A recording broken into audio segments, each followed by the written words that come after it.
Happy Camper Radio, episode 38. Come on, let's go camping.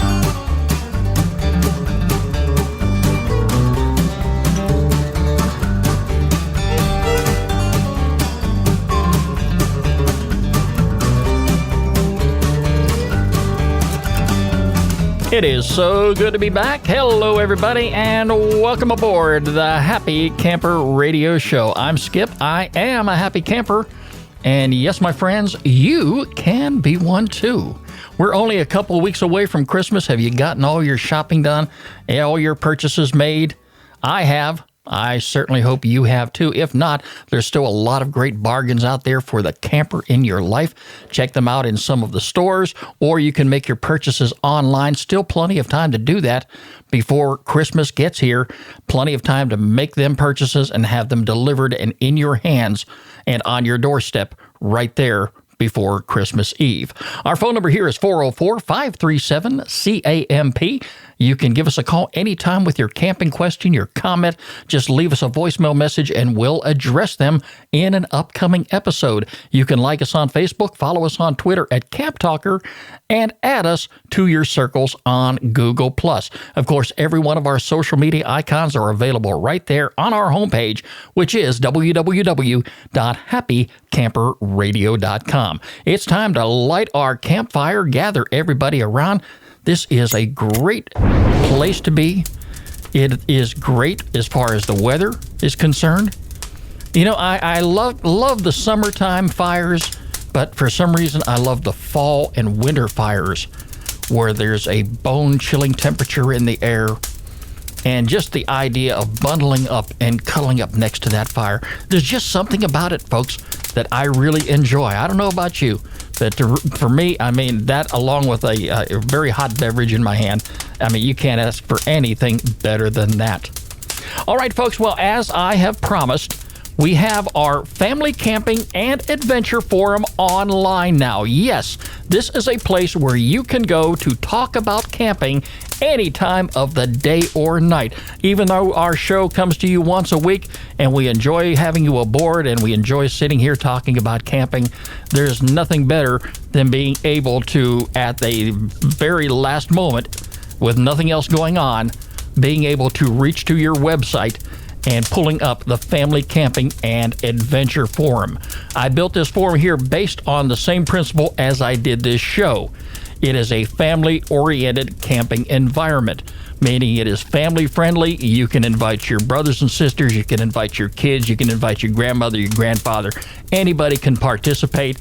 Anybody can talk about any of the discussions that are available out there. If you have a new camping topic or a question you want to ask, definitely start a new thread, start a new topic, and see how many members jump in on the conversation. Keep in mind, though, it is a very new site, so it's going to take a little bit of time for our membership to build, but it's a great place to visit. I will be your host, your campground coordinator. My screen name is Camp Talker. How fitting is that? But I'll be in and out about the website itself, and any questions that you may have, any concerns that you may have, you can drop me an email, and I'll address them to you very, very quickly.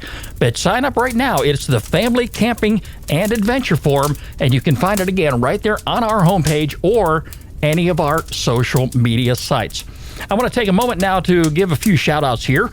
Number one, to Ron Lowe, who likes us on Facebook, and also to David Karstens and Alexander Riem, who added us to their circles on Google+. Glad to have you all aboard.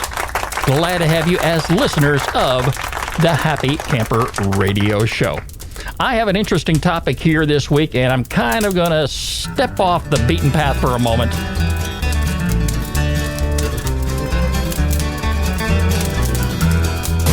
Now, I try to keep everything focused on the world of camping here on the program. But today I'm going to talk to you about something very important, because whether or not you're going camping this time of the year, or maybe planning on going out of town to spend some time with family or loved ones, and a lot of people do that this time of the year. Think I'm kidding? Just watch any of the newscasts and you'll see how crowded the airports are. A lot of people are going away out of town. So with that in mind, what is happening at home while you are gone? Do you worry a lot? Are you kind of like me and wondering while you're gone, is everything okay at home while you're away? I do have that concern from time to time, and I'm sure you do too.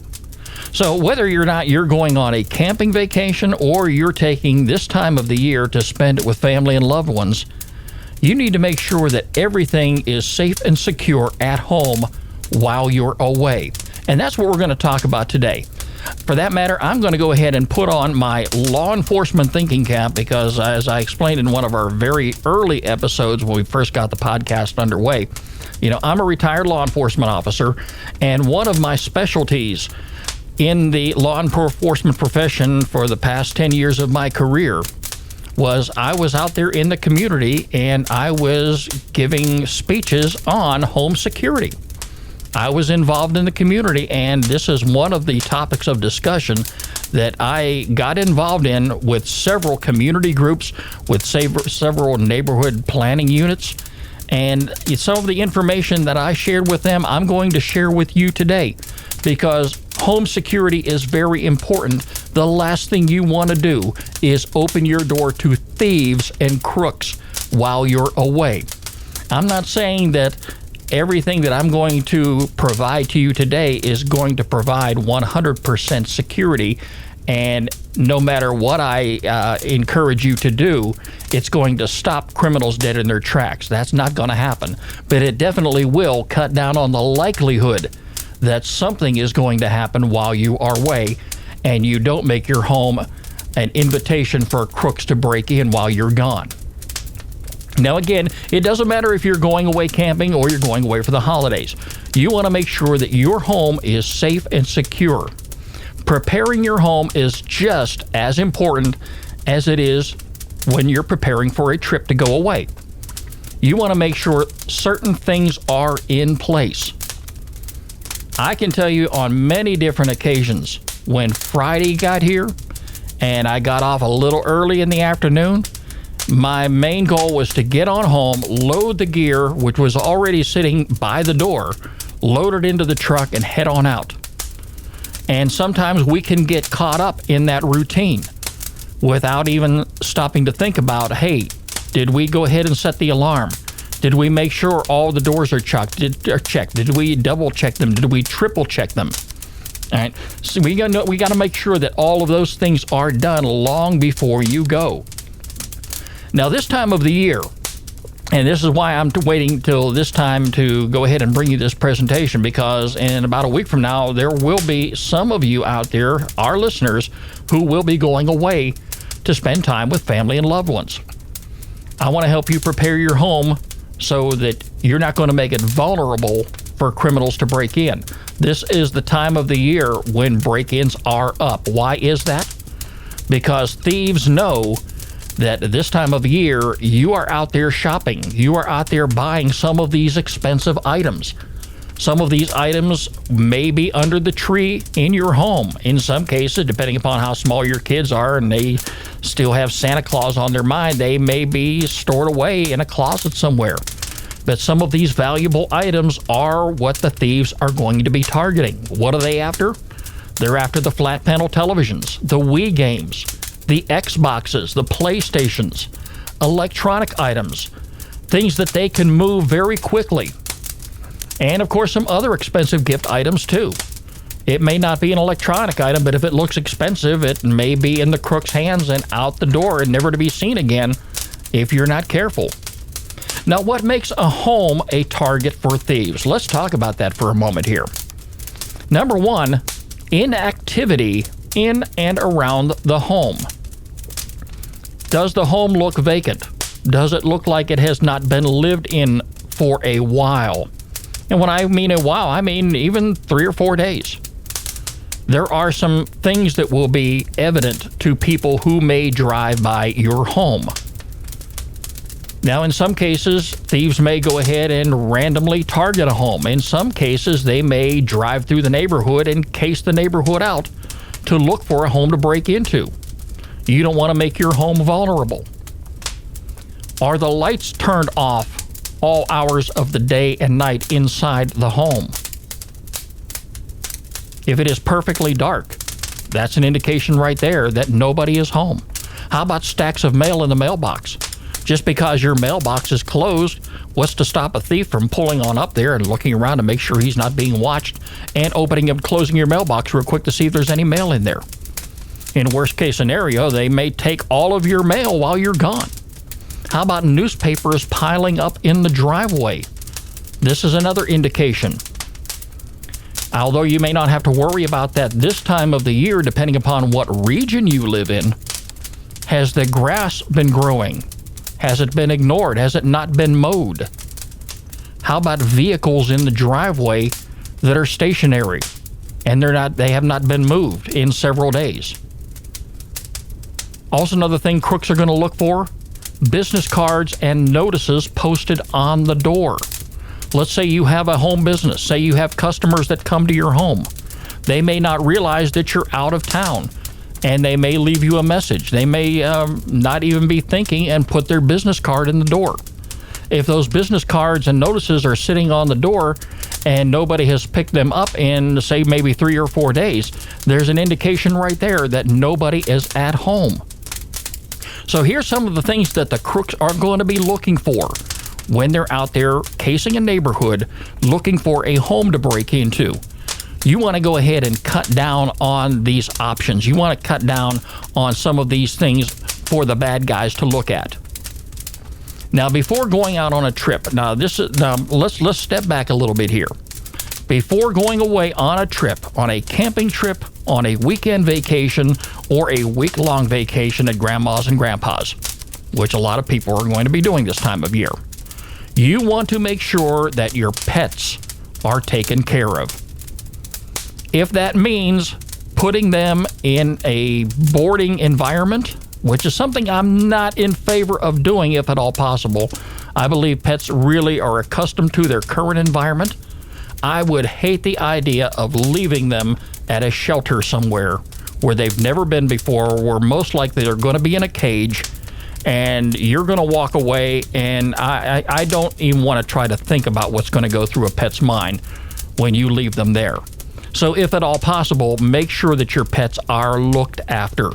If that means somebody, a trusted friend or a family member, coming to your home a couple times a day to feed them, to spend time with them, to put down some fresh water, consider that option.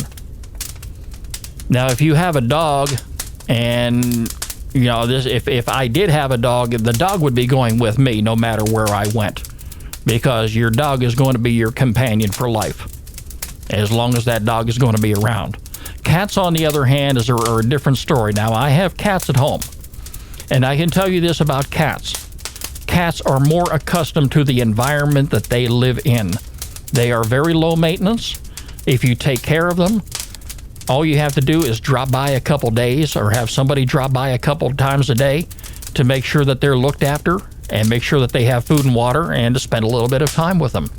Preferably, folks, my idea of comfort and security is having a house sitter be at my residence while I'm gone. Again, this is going to be a trusted friend or relative, somebody who can stay in my home, that I know is going to look after things, who I know is going to feed my pets and take care of things and take care of business while I'm gone. That will give me the most comfort while I'm away, either camping or on vacation. Now, if you're going to be away and you don't have somebody who can drop by to look after your pets, here's something else you may want to consider. Consider hiring a pet sitting service. Yes, there are some out there, and some of them are very good. One of the things you want to make sure, first of all, is they are bonded and insured. Are they bonded and insured? Also, don't hesitate to ask for references. How long have they been in business? Just because they have a fancy website doesn't mean that you should automatically hire them to look after your pet. Have them come out to the house and spend some time with your pets. Get to know the person who is going to be there in and about your residence while you're gone. Are you comfortable with them? Make sure that there's plenty of food and fresh water for your pets. Your pet sitter or your trusted friend or relative should not be reaching into their own pockets to buy food for your pets only because you forgot to do that or because you're away. That is your responsibility. Your pets are like your kids. You need to look after them and make sure they are cared for. Also, you're going to want to make sure that you leave your veterinarian's contact information for the pet sitting service or your trusted friend or relative.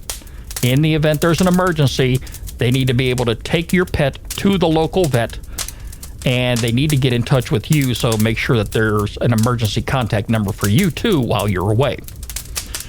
Here's another thing you want to do. You want to contact your alarm company.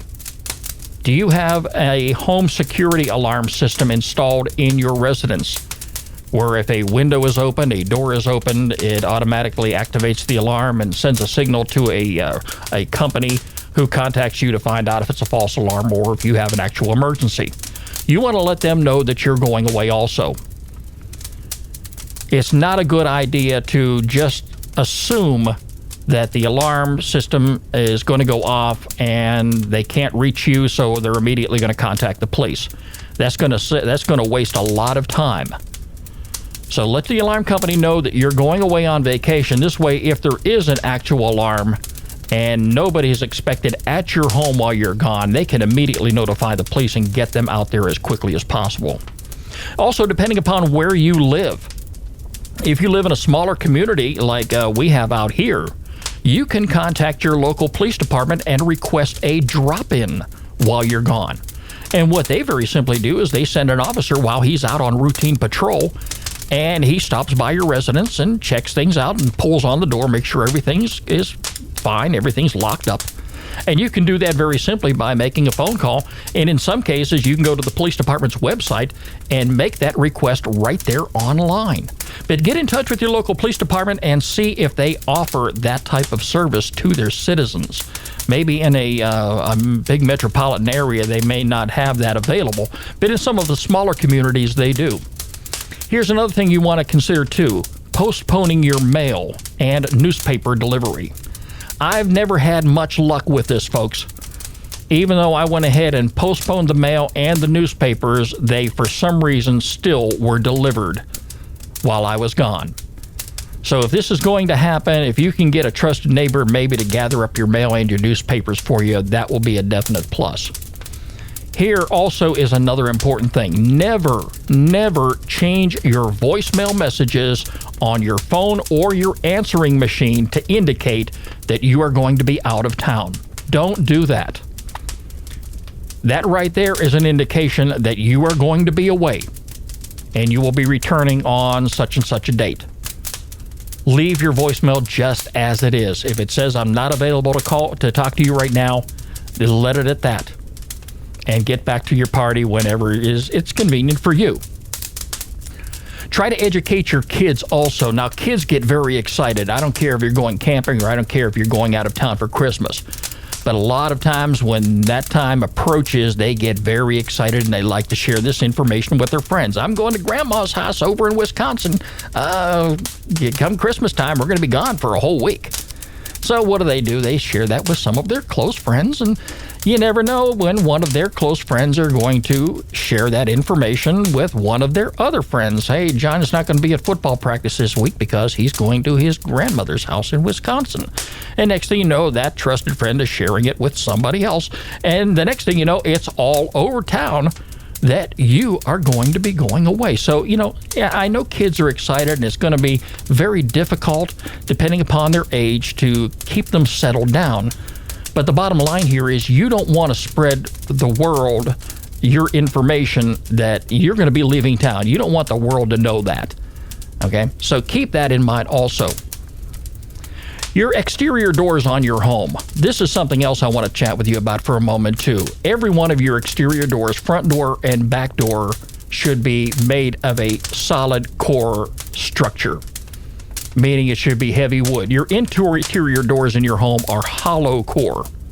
They will make it easier in the event you have a fire for a firefighter to make entry into the room very, very quickly, where your solid core doors on the exterior of your home are going to be more secure. every one of your exterior doors should have a deadbolt. The deeper the throw on the bolt, the better. If you're going to be changing out your deadbolts anytime soon, or if you decided to listen to this podcast and decided, well, hey, now's the time, if you go to one of your local home improvement centers, they can help you select the best deadbolt for your home. Don't go down there and ask for a burglar-proof lock, because they're not going to have one. One has not been invented yet, and I don't think it ever will. So make sure the exterior doors of your structure, your front and back doors, and in some cases your garage door too, make sure that, number one, they are solid core, and for the most part they will be. Your contractors who built your house, both old and new homes, already know this. And you want to make sure that you have a good deadbolt on your home that throws right into the door jamb. Money and jewelry. This is something we leave behind in a lot of cases when we're going out of town. Never leave large sums of money or cash, large sums of cash, should I say, or expensive jewelry inside your residence. They are best stored in a safety deposit box at the bank. If you put them inside of a home safe, keep this in mind. Home safes can get up and walk too. They can grow legs. Just because your home safe may be in your bedroom closet, if a criminal or a crook has plenty of time to walk through your residence feeling safe that he is not going to be detected, he may discover that safe in there and assume right away that something valuable is inside. And if that crook can pick up that safe with the help of somebody else and remove it from your home, they're going to do that. Now, I'm not saying home safes are not good to have. I believe they're good for protecting important documents in the event of a fire. And we can think of a ton of important documents in our lives that are going to be important and should be stored in a safe place. So if you've got large sums of cash, if you have expensive jewelry, again, those are best placed in a safety deposit box at the bank where, for the most part, they're going to be insured and they're going to be there when you need them. Your indoor and outdoor lighting. This is also important. I like decorative lighting. I think it accents the home very nicely, but it's not going to be the best form of lighting to deter a burglar. If you have outdoor floodlights that work on motion detectors, they work well. You want to make it appear as though someone is home. And if you're not going to have a full-time home sitter while you're away, set some of your interior lights on timers. Lights that you would typically have on, say, in the evening hours when you are home. You can even set your porch lights on timers as well. Yes, they do make timers specifically for your porch lights, that they will come on at sunset and they will go off at sunrise. But one thing you don't want to do is set your porch lights so they remain on constantly, because that too is an indication that somebody is away from home. Somebody drives down the street every day about the same time, say 1 or 2 o'clock in the afternoon, and that porch light is on. What is that going to tell a crook? Yeah, they're going to leave it on because it's going to make it look like somebody is home at night. So if you can, at all possible, get yourself a timer for your porch lights as well. Again, and I can't say it enough, if you can find someone to sit at your home, a trusted friend or family member, that's going to be the best security and the best peace of mind that you will have in the event you go away, either on a camping trip or for a holiday vacation to spend with family and loved ones. If you have a vehicle in the driveway, make sure that your house sitter has the keys to that vehicle. Allow them to take that vehicle, say if they have to go to the store to pick up a loaf of bread or a gallon of milk and bring it on back, but have them park it in such a way where if they took it from the left side of the driveway, they park it over in the right side. That will make it definitely look like somebody is home. Have them pick up all your mail and newspapers if you're not going to have somebody else do that. You definitely want to make sure your pets are taken care of, again, first and foremost, and have them stay in touch with you while you're away. If at all possible, and you're within cell phone range, one of the things that I find very securing to me is when I have a house sitter in my home that will occasionally maybe snap a picture of one of my pets and email it to me, or just send it in an instant message. That really relaxes me. It's comforting. I know you're going away for the purpose of getting away, and you're not going to want to think about things that are happening at home. But, in the back of your mind, if you're anybody like me, yes, I worry about that sometimes. I want to make sure everything is okay. I don't want to be picking up the phone every 5 or 10 minutes and calling home saying, hey, is everything all right there? Is Smokey all right? Is Sammy okay? I don't want to do that. But if I get an occasional photograph from my house sitter to let me know that everything is okay, hey, they can walk out of the front yard and take a picture of the house. It didn't burn down. Everything looks the same. I feel relaxed. I'm having a great time. That's the way you want to feel when you go on vacation, when you go on a camping trip, when you go somewhere to have a good time. You don't want to have these worries behind you. But follow, like I say, a lot of these tips, and you can't go wrong. Again, nothing is 100%. But if you can cut down on the possibility of inviting a criminal to break inside your home, you're going to want to do that. Follow some of these tips. They work out very well. It's time now for our featured campground of the week here on the Happy Camper Radio Show.